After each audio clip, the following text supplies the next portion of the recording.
Hello, അസ്സാം വലൈക്കും, നമസ്കാരം. അപ്പോൾ ഇന്നത്തെ നമ്മുടെ റെസിപ്പി നല്ല ടേസ്റ്റി ആയിട്ട് എന്നാൽ വളരെ സിമ്പിളായിട്ട് നമുക്ക് ഉണ്ടാക്കിയെടുക്കാൻ പറ്റുന്ന സോയ ചങ്ക്സ് കൊണ്ടുള്ളൊരു ഡിഷാണ്. ഇന്ന് നമ്മൾ ചെയ്യാൻ പോകുന്നത് സോയ ചങ്ക്സ് കൊണ്ടുള്ള ഡ്രൈ റോസ്റ്റാണ് കേട്ടോ. നമുക്ക് ചോറിൻ്റെ കൂടെ അതുപോലെ തന്നെ ചപ്പാത്തിയിലേക്കൊക്കെ സൈഡ് ഡിഷായിട്ട് നമുക്ക് കഴിക്കാൻ പറ്റുന്ന ഈസി ആയിട്ടുള്ള ടേസ്റ്റി ആയിട്ടുള്ളൊരു ഡിഷാണ്. അപ്പോൾ എന്തായാലും നമുക്കിത് എങ്ങനെയാണ് ഉണ്ടാക്കിയെടുക്കുക എന്നുള്ളത് നോക്കാം. അപ്പോൾ ആദ്യമായിട്ട് ചാനൽ കാണുന്നവരാണ് നിങ്ങളെങ്കിൽ ഒന്ന് സബ്സ്ക്രൈബ് ചെയ്തിട്ട് സപ്പോർട്ട് ചെയ്യുക. സബ്സ്ക്രൈബ് ചെയ്യുന്നവർ അതിൻ്റെ തൊട്ടടുത്ത് കാണുന്ന ഒരു ബെല്ലൈക്കണിൽ നിന്നും ഓൾ എന്നുള്ള ഓപ്ഷൻ സെലക്ട് ചെയ്തിട്ട് വെക്കുക.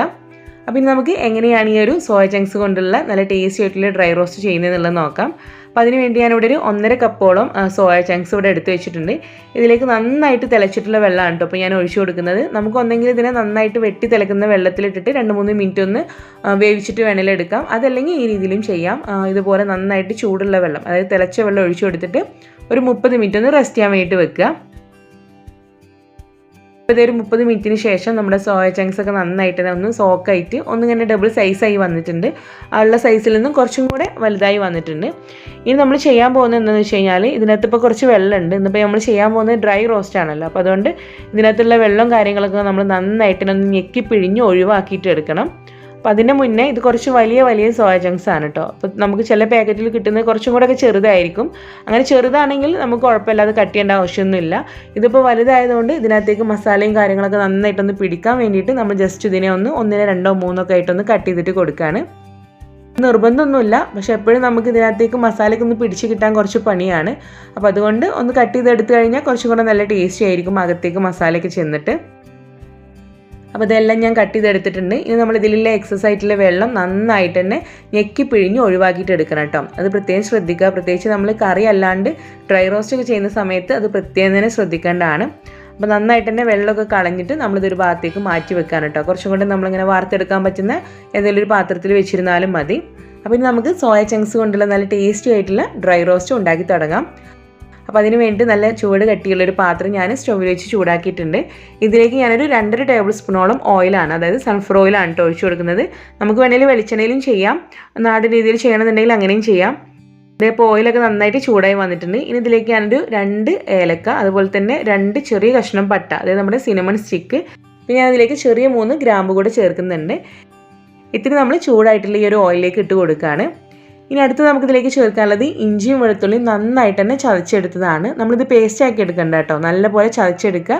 അതിലേക്ക് നമുക്ക് പൊടിയായിട്ട് അരിഞ്ഞെടുത്താലും കുഴപ്പമില്ല. അത് ഏകദേശം ഒരു 2 ടേബിൾ സ്പൂണിൻ്റെ അടുത്താണ് ഞാൻ ചേർത്തിട്ടുള്ളത്. സോയ ചങ്ക്സിനകത്തേക്ക് മസാലയൊക്കെ നന്നായിട്ട് പിടിക്കാൻ വേണ്ടി ഒരു കുറച്ച് കൂടുതൽ എടുത്തിട്ടുണ്ട്, ഒരു 2 ടേബിൾ സ്പൂണോളം എടുത്തിട്ടുണ്ട്. രണ്ടും കൂടിയാണ് കേട്ടോ. അപ്പോൾ അതും കൂടെ ഇതിലേക്ക് ചേർത്തിയിട്ട് നന്നായിട്ട് അതിൻ്റെ പച്ചമണം മാറി കിട്ടുന്നവരെ ഒന്ന് വഴറ്റിയെടുക്കുകയാണ്. ഇനി നമുക്ക് അടുത്തതിലേക്ക് ചേർക്കാനുള്ളത് 2 മീഡിയം സൈസ് ആയിട്ടുള്ള സവാളയാണ്. അത് നന്നായിട്ടൊന്ന് നീളത്തിൽ കനം കുറഞ്ഞ് അരിഞ്ഞെടുത്തും കൂടെ ഇതിലേക്ക് ചേർത്തിട്ട് നല്ല പോലെ തന്നെ ഒന്ന് വഴറ്റിയെടുക്കുകയാണ്. ഇതൊന്ന് പെട്ടെന്ന് കുഴഞ്ഞ് കിട്ടാൻ വേണ്ടി ഇതിലേക്ക് നമ്മൾ ഈ സമയം കുറച്ച് ഉപ്പ് കൂടെ ചേർത്തിട്ട് വഴറ്റിയെടുക്കുകയാണ് കേട്ടോ. ഇത് ഉപ്പൊക്കെ ചേർത്തിട്ട് നമ്മൾ നന്നായിട്ട് തന്നെ സവാള വഴറ്റിയെടുത്തിട്ടുണ്ട്. ഇനി അടുത്ത് നമ്മളിതിലേക്ക് മസാലപ്പൊടികളും കാര്യങ്ങളൊക്കെ ചേർക്കാൻ വേണ്ടിയിട്ട് പോവുകയാണ്. നമുക്ക് ചേർക്കാനുള്ളത് ഒരു 1/4 ടീസ്പൂണോളം മഞ്ഞൾപ്പൊടി ചേർത്ത് കൊടുക്കുകയാണ്. പിന്നെ ഇതിൻ്റെ കൂടെ നമ്മുടെ എരിവിന് ആവശ്യമായിട്ടുള്ള മുളക് പൊടിയാണ്. ഞാനിപ്പം കാശ്മീരി മുളക് പൊടിയാണ് ചേർക്കുന്നത്. നിങ്ങൾക്ക് വേണമെങ്കിൽ എരിവുള്ള മുളക് പൊടി ചേർത്ത് കൊടുത്താലും കുഴപ്പമില്ല, എരിവിനനുസരിച്ചിട്ട് കറക്റ്റ് ചെയ്യുക. അപ്പോൾ ഞാനിവിടെ കാശ്മീരി മുളക് പൊടി ഒരു 1.25 ടേബിൾ സ്പൂണാണ് ചേർത്തിട്ടുള്ളത്. അതിനുശേഷം നമുക്കിതിലേക്ക് ചേർക്കേണ്ടത് മല്ലിപ്പൊടിയാണ്. ഒരു 3/4 ടേബിൾ സ്പൂണോളം മല്ലിപ്പൊടി ചേർത്ത് കൊടുക്കാം. നമ്മുടെ ഗരം മസാല പൗഡർ ഒരു 1/2 ടീസ്പൂണിൻ്റെ അടുത്ത് വരെ ചേർത്ത് കൊടുക്കാം. അതുപോലെ തന്നെ കുരുമുളകിൻ്റെ പൊടിയും നമുക്കൊരു 1/4 ടീസ്പൂണോളം ചേർത്ത് കൊടുക്കാം. അപ്പോൾ എരിവിന് ചേർക്കുന്ന കാര്യങ്ങളൊക്കെ നിങ്ങളുടെ ആ ഒരു എരിവ് എങ്ങനെയാണോ, ടേസ്റ്റ് എങ്ങനെയാണോ, കൂടുതൽ വേണോ അതൊക്കെ നോക്കിയിട്ട് അതിനനുസരിച്ച് ചേർക്കുക. ഇതിപ്പോൾ ഒരുപാടൊന്നും എരിവ് ഉണ്ടാവില്ല കേട്ടോ, ഞാൻ കുറച്ച് എരിവ് കുറച്ചിട്ടാണ് ചെയ്യുന്നത്. അതേ മസാലപ്പൊടികളൊക്കെ ചേർത്തിട്ട് നന്നായിട്ട് തന്നെ ഒന്ന് മൂപ്പിച്ചിട്ട് എടുക്കുകയാണ്. അതിനകത്ത് ഇങ്ങനെ നമ്മൾ വഴറ്റിക്കൊണ്ടിരിക്കുന്ന സമയത്ത് ഓയിൽ കുറച്ച് കുറവാണ് കേട്ടോ. അപ്പോൾ അതുകൊണ്ട് ഞാനൊരു 1 ടേബിൾ സ്പൂൺ കൂടെ ഓയിൽ ഇതിനകത്തേക്ക് ഒഴിച്ചു കൊടുത്തിട്ടുണ്ട്. അത് നിങ്ങൾ കുക്ക് ചെയ്യുന്ന സമയത്ത് കുറവ് തോന്നുകയാണെങ്കിൽ മാത്രം നിങ്ങൾ ഒഴിച്ചു കൊടുത്താൽ മതി. ഇനി അടുത്തതിലേക്ക് ചേർക്കാനുള്ളത് ഒരു മീഡിയം സൈസ് ആയിട്ടുള്ള തക്കാളിയാണ്. അത് നന്നായിട്ട് ചെറുതായിട്ട് കട്ട് ചെയ്തെടുത്താണ്. അതുകൂടെ ഇതിലേക്ക് ചേർത്തിട്ട് ഈ ഒരു സവാളയുടെ മസാലയായിട്ട് നമ്മൾ നന്നായിട്ട് തന്നെ ഒന്ന് മിക്സ് ചെയ്തിട്ട് എടുക്കുകയാണ്. തക്കാളി നമ്മൾ നന്നായിട്ട് ഒന്ന് ഉടച്ചു കൊടുക്കുക കേട്ടോ. നമ്മളിതിങ്ങനെ റെഡി ആക്കിയിട്ട് വരുമ്പോൾ തക്കാളി ഒന്നും അങ്ങനെ സെപ്പറേറ്റ് ആയിട്ട് കാണില്ല. അപ്പോൾ അതുകൊണ്ട് തന്നെ നന്നായിട്ടൊന്ന് ഉടച്ചു കൊടുക്കുകയാണ്. ഇത് നമ്മുടെ ഡ്രൈ റോസ്റ്റിന് വേണ്ടിയിട്ടുള്ള മസാല ഇവിടെ റെഡി ആയിട്ടുണ്ട്. ഇതിലേക്ക് നമ്മൾ നേരത്തെ റെഡിയാക്കി വെച്ചിട്ടുള്ള നമ്മുടെ സോയ ചങ്ക്സ് ഇട്ട് കൊടുക്കുകയാണ്. വെള്ളമൊക്കെ മുഴുവനായിട്ടും പിഴിഞ്ഞ് കളഞ്ഞ് നന്നായിട്ട് വാർത്തെടുത്തിട്ടുള്ള സോയ ചങ്ക്സ് ഇതിലേക്ക് ഇട്ട് കൊടുത്തിട്ട് ഈ ഒരു മസാലയായിട്ട് അതിനെ നന്നായിട്ട് തന്നെ ഒന്ന് മിക്സ് ചെയ്തിട്ട് എടുക്കുകയാണ്. ഈ സമയം നമ്മൾ സോയ ചങ്ക്സിലേക്ക് ആവശ്യമായിട്ടുള്ള ഉപ്പും കൂടെ ഒന്ന് കറക്റ്റ് ചെയ്ത് കൊടുക്കാൻ വേണ്ടിയിട്ട് മറക്കരുത് കേട്ടോ. നേരത്തെ നമ്മൾ സവാളയിലേക്കുള്ള ഉപ്പ് മാത്രമേ ചേർത്തിട്ടുള്ളൂ. ഇപ്പോൾ നമ്മൾ ഇതിലേക്ക് ആവശ്യമായിട്ടുള്ള ഉപ്പും കൂടെ ചേർത്തിട്ട് എല്ലാം കൂടെ വീണ്ടും നന്നായിട്ട് തന്നെ ഒന്ന് മിക്സ് ചെയ്തിട്ട് എടുക്കുകയാണ്. ഇനി നമുക്ക് ഈ ഒരു സോയ ചങ്ക്സ് ഒന്ന് കുക്ക് ചെയ്യാൻ വേണ്ടിയിട്ട് ഇതിലേക്ക് നമ്മൾ ഈ ഒരു സമയം ഒരു 1/4 കപ്പിൻ്റെ അടുത്ത് വെള്ളം ഒഴിച്ച് കൊടുക്കുന്നുണ്ട്. അപ്പോൾ അത് പ്രത്യേകം ശ്രദ്ധിക്കുക. നമ്മളിന്നിപ്പം ഡ്രൈ റോസ്റ്റ് ആണ് ചെയ്യുന്നത്. അതുകൊണ്ട് തന്നെ ഒരുപാട് വെള്ളം ഒഴിച്ച് കഴിഞ്ഞാൽ അതൊരു കറിയുടെ ടെക്സ്ചറിലേക്ക് മാറും കേട്ടോ.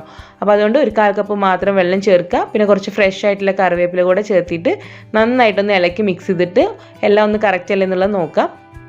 എല്ലാം കൊണ്ട് നന്നായിട്ട് മിക്സ് ചെയ്തതിന് ശേഷം ഇനി നമുക്കിതിലേക്ക് ചേർക്കാനുള്ളൊരു കാര്യം നമ്മുടെ ഉണക്കമുളക് ഉണ്ടല്ലോ, അതായത് വറ്റൽമുളക് കൃഷി ചെയ്തെടുത്തതാണ്. അത് നമ്മുടെ എരിവിനനുസരിച്ചിട്ട് ചേർക്കാം കേട്ടോ. ഞാനിപ്പോൾ ഒരു 1/4 ടീസ്പൂണിനേക്കാളും കുറച്ചും കൂടെ കൂടുതലായിട്ട് അതിലേക്ക് സ്പ്രിങ്കിൾ ചെയ്ത് കൊടുത്തിട്ടുണ്ട്. എല്ലാം കൂടെ വീണ്ടും നന്നായിട്ടൊന്ന് മിക്സ് ചെയ്തിട്ട് എടുക്കുകയാണ്.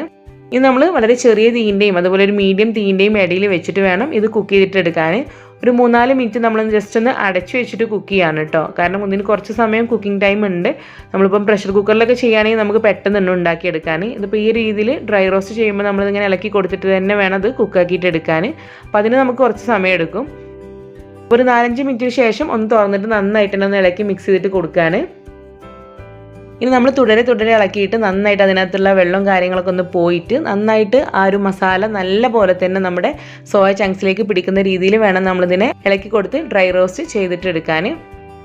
പിന്നെ അത്യാവശ്യം നന്നായിട്ട് തന്നെ ഇതിനകത്തുള്ള വെള്ളവും കാര്യങ്ങളൊക്കെ പോയിട്ടുണ്ട്. സോയ ചങ്ക്സ് അത്യാവശ്യം കുക്കായിട്ടുണ്ട്. ഇനി ഇതിലേക്ക് ഇപ്പോൾ ഞാൻ ചേർക്കുന്നത് 1.5 ടേബിൾ സ്പൂണോളം നമ്മുടെ ടൊമാറ്റോ കെച്ചപ്പാണ്. കൂടെ ചേർത്ത് കഴിയുമ്പോൾ ഒരു പ്രത്യേക ടേസ്റ്റാണ് കേട്ടോ. കുട്ടികൾക്ക് കുറച്ചും കൂടെ ഇഷ്ടമാവുന്നൊരു ടേസ്റ്റാണ്. ഞാൻ കൂടെ നന്നായിട്ട് ഇളക്കി മിക്സ് ചെയ്യുക. വീണ്ടും ഞാൻ 2-3 മിനിറ്റോളം ചെറിയ തീയിലിട്ടിട്ട് ഇതുപോലെ ഇളക്കി കൊടുക്കുന്നുണ്ട് കേട്ടോ. അപ്പോഴാണ് അതിൻ്റെ ആ ഒരു എന്താ പറയുക നല്ല ഡ്രൈ ആയിട്ടിരിക്കുന്ന ആ ഒരു ടെക്സ്ചറിലേക്ക് അത് വരുള്ളൂ. ഇതിലേക്ക് നമുക്ക് ലാസ്റ്റായിട്ട് ഒരു 2 പച്ചമുളക് ജസ്റ്റ് ഇതുപോലെ ഒന്ന് കീറിയിട്ട് ഇട്ട് കൊടുക്കാം. അതുപോലെ തന്നെ കുറച്ച് ഫ്രഷ് ആയിട്ടുള്ള കറിവേപ്പില കൂടെ ഇട്ട് കൊടുത്തിട്ട് വീണ്ടും നന്നായിട്ട് ഇളക്കി മിക്സ് ചെയ്തതിന് ശേഷം ഫ്ലെയിം ഓഫ് ചെയ്യാണ്. നമ്മളിപ്പോൾ ഒരു ഇരുമ്പ് ചട്ടിയിലൊക്കെയാണ് ചെയ്യുന്നതിൽ ഇത് കുറച്ചും കൂടെ ഡാർക്ക് കളർ ഉണ്ടാവും കേട്ടോ. അതിപ്പോൾ നമ്മളിങ്ങനെ നോൺ സ്റ്റിക്ക് പാത്രത്തിലായതുകൊണ്ടാണ് വലിയൊരു ഡാർക്ക് കളർ ഇല്ലാത്തത്. പക്ഷെ നല്ല ടേസ്റ്റാണ് കേട്ടോ ഈ ഒരു കാര്യം. നമുക്ക് ചപ്പാത്തിൻ്റെ കൂടെയൊക്കെ സൈഡ് ഡിഷായിട്ട് കഴിക്കാൻ പറ്റും. അതുപോലെ തന്നെ നമ്മുടെ ചോറിൻ്റെ കൂടെ ആണെങ്കിലും നല്ല ടേസ്റ്റാണ്. നിങ്ങളെല്ലാവരും ഒന്ന് ട്രൈ ചെയ്യാം കേട്ടോ. ട്രൈ ചെയ്തിട്ട് നിങ്ങളുടെ ഫീഡ്ബാക്ക്സ് അറിയിക്കാൻ വേണ്ടിയിട്ട് മറക്കരുത്. അതുപോലെ തന്നെ ചാനൽ സബ്സ്ക്രൈബ് ചെയ്യാത്തവർ സബ്സ്ക്രൈബ് ചെയ്തിട്ട് സപ്പോർട്ട് ചെയ്യുക. പിന്നെ ഇൻഷാ അല്ലാഹ് നമുക്ക് അടുത്ത വീഡിയോയിൽ കാണാം. താങ്ക്